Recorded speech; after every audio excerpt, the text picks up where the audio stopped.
আসসালামু আলাইকুম সবাইকে ওয়েলকাম জানাচ্ছি আমার নতুন একটি ব্লগ দেখার জন্য। সবাই কেমন আছেন? এই তো আমার গাছ তো একদম নুয়ে গেছে লাউয়ের ভরে আর কি ভারিতে। একদম লাউ গাছটা একদম নুয়ে গেছে লাউয়ের ভারে, মাশাআল্লাহ। তো চলুন দেখি লাউগুলোও দেখি একটু, এটাও হবে মনে হচ্ছে। আর উনি এই যেতটুকু হয়েছে দাদা দেখি কি অবস্থা আছে। এই যে সবগুলো সেম সেম সাইজের, বাট এবারে লাউগুলো দেখতে মনে হচ্ছে চাল কুমড়া। আমি জানি না যারা কারা চিনেন বা চিনেন না, ওই চাল কুমড়ার মতো একদম গুল গুল হয়ে আছে। এখানে আছে 3টা, এই 4টা, 5টা, 6টা, এখানে আছে 2টা, ওই কর্নারে আছে একটা, 6টা, 7টা।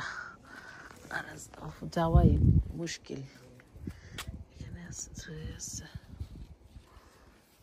লাউ। আবার রৌদ্র লাগলে সুন্দর, আমি টাচ করবো না, টাচ করলে হবে না, হালকা করে একটু নাড়িয়ে দিচ্ছি।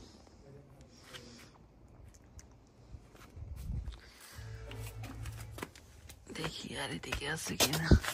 ওরে বাবা, যাওয়াই মুশকিল, এত গাছ ইয়ে হয়ে গেছে। ওইদিকে একটা আছে, ওইদিকে একটা আছে, টম্বা টম্বা হয়ে আছে। এটা এটা হবে কিনা কি জানে। ওমা, এখানে 2টা লাউ সেম অবস্থা, আঁকা বাঁকা হয়েছে, সুন্দর হয়ে হয়নি। ও এখানে একটা আছে, এখানে একটা আছে। ও মাশাআল্লাহ, এখানে একটা আছে।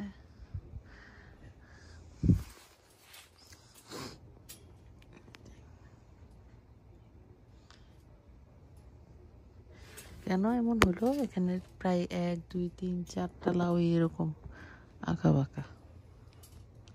অনেক লাউ নষ্ট হয়েছে, ধরে কিন্তু ঠিকই, কিন্তু অনেক লাউ নষ্ট হয়ে যায়। যাক, যতটুকু থাকে আর কি রিজিকে, ততটুকুই খাবো। যে গরম, আইসক্রিম নিয়ে বসছি। এই আইসক্রিমে মনে হয় এখন ভরসা। বাইরে কাপড় নাড়ার দরকার ছিল, সাহস হচ্ছে না। কিছু টমেটো কাটবো, দেখি একটু পরে রোদটা যদি একটু কমে তাহলে কিছু টমেটো কাটবো। কেটে দেখি আজকে টমেটোর টক রান্না করব। গরমে আবার টক কারি খুব ভালো লাগে। চিংড়ি, আজকে গরম দেখে ভাবলাম টমেটোর টক রান্না করব, তাই চিংড়ি দিয়েই করবো। চিংড়িটা একটু কেটে নিচ্ছি। যাচ্ছি টমেটোর টক। এখানে রসুন নিলাম, আলু, যে সব মশলার চিংড়ি দিয়ে বসিয়ে দিছি। আবার টমেটোগুলো কেটে নিই।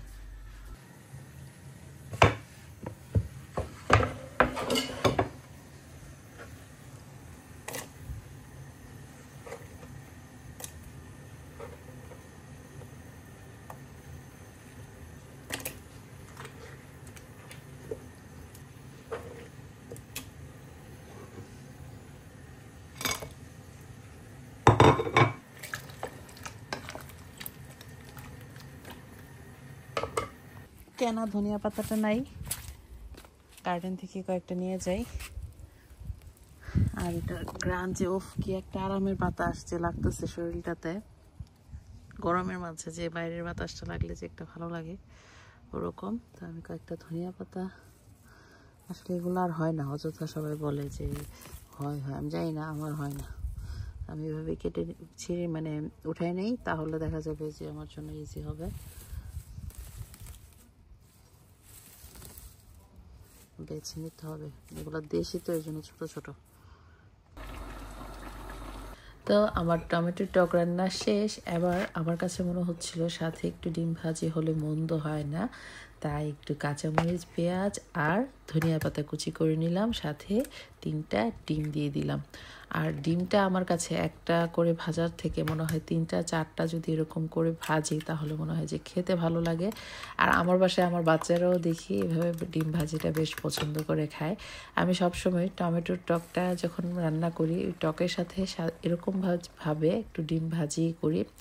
যারা এভাবে খাননি ট্রাই করে দেখবেন, বেশ মজা লাগে ডিমের সাথে টমেটোর টকটা আর কি।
খুব সহজ ইজি হয়। আমাদের এখানে এখন বিকেলবেলা, আর এইটা আমি জাস্ট একটু চিনি দিয়ে দিলাম, চিনিটা যার যার ইচ্ছে অনুযায়ী। তবে আমার এইটুকু কলাতে এই চিনিটাই এনাফ হয়ে গেছে, আর লাগে নাই, মানে যতটুকু মিষ্টি দরকার আর কি।